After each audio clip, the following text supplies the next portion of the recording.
Hello everyone, good morning. I'm still under the weather today, but I put together a quick video, and today I'm going to be talking about my personal process for writing books. I've already authored one book, and I'm on my second novel. I basically write psychological thrillers, and I started writing my own books about 3 years ago. I was working full time, and it was just something I did as a side hobby on weekends when I got home from work, just to relax, things like that. So I'm going to tell you how I go about it. And, if you already write books, you may have a different method. If you've never written a book and you want to learn how to write a book, this is a super easy process that anyone can do. And I found along the way that it's therapeutic. Writing really is therapeutic for me. It gets my head off of the stresses of the day, and everything else going on in life, and it's a creative outlet. First of all, here you'll see I have a notebook on my desk, and this is where I'm writing out my second novel, and I'm keeping notes. When I wrote my first novel, I had this board here, and I use it to jot down notes that I don't want to forget, such as character names or plots or whatever I think of off the top of my head from my book. I make notes. So you'll see in this little cup here, I have sticky notes, and they serve a purpose. So each sticky note is a different color that I was adding to the board when I did my first novel. So for example, when I thought of a character, let's say Janet is a character in my book, and we're going to make her the star.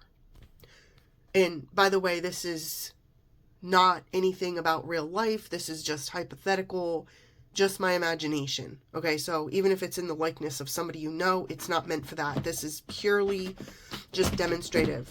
And Jax is joining me as he climbed up my leather office chair. Jax, what are you doing? So you'll see Janet, and then I'm going to make a note about her, and it's going to say, Janet is the star. And what does Janet look like? And I'm going to jot down some notes. Maybe she's a blonde. Maybe she has green eyes. Maybe she wears business suits all the time. So I wrote those down as a guide. And then when I do that, I stick it up on my board. Now, of course, in this second novel, I'm sticking it in my book. I'm not using this board as much, but I might end up using the board once I get really going in my book. One of my New Year's goals this year for 2026 was to publish my second novel. And in that goal, I've written a goal for myself of writing a chapter a day. So I have about, I think, 8 chapters in the works already. And I've been sick, so I haven't been writing. But as soon as I get back to it, I will start writing again when I can sit up at my computer and feel better. Also, I have that New Year planner that I made that I did a video about, and in that planner is a subcategory for my book writing. And I keep track of my goals for 2026 in that book. And that book is like my accountability partner to make sure I stay on track. And I also use a calendar program called Cozy. And Cozy is a program I found online. It's an app for my phone, and it's free. They do have a paid version, but I don't pay for it. I use the free version. And every day I make a note in there just saying what my next chapter is going to be. So when I get up in the morning and I go through my routine, when it's time to sit down and write the chapter in my book, I already know what I'm going to be writing about. And that's just how I go about doing it. Like I said, other people will have their own ways of doing things, but this is a very simplified way, and it's helped me progress. I mean, I'm already on my second novel. So the next thing I do is places. We have characters, and now we have places. So I might use a different colored sticky for that. And say I want to describe a bar that Janet goes to where some action is going to take place. Then I'll put down the bar. I'll put down the bar's name. I'll put down what happens at the bar, a brief description of the bar.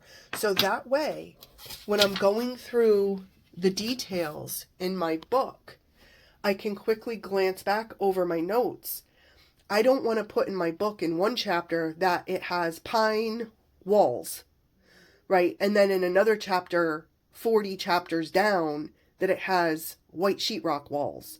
It's those little details that you have to keep track of.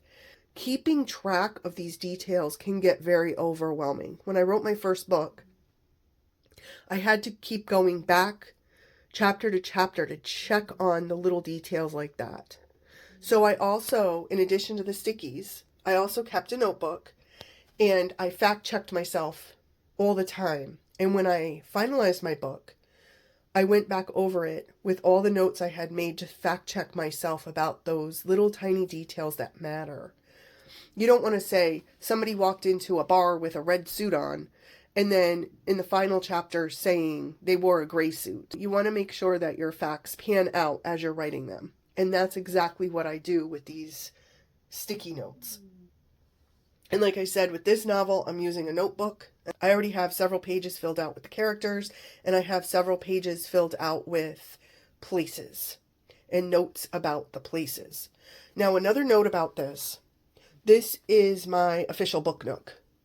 I used to have my setup in a different area, and I moved it here recently. And I have a dedicated space to write my book, and it's in front of a sunny window. Jax loves to help me. He loves to sit up here with me when I'm writing, as you can see. And in addition, I have a dedicated computer. I do not use this computer or printer for anything other than my book. I don't let my family use this computer or printer for anything other than my book. And that's just a way to make sure my book is secure. I don't have to worry about anybody accidentally deleting it, because one time, about 5-6 years ago, I actually had a book in the works, and my computer at the time was downstairs, and we had other people living here, so those people got on my computer one day when I was at work, and they deleted my whole book. I didn't even have one scrap of it left on the computer. I didn't have one of these boards, and I didn't have a notebook. Everything was in that computer. So this is also a backup system where if something did happen to your book, you have notes. You have a backup system for planning out your book. Thank you so much for watching today. I hope you learned a tip or two. And if you have never sat down to try to write a book, I encourage you to do so, even if it's just for fun, even if it's for stress relief, because it really is therapeutic.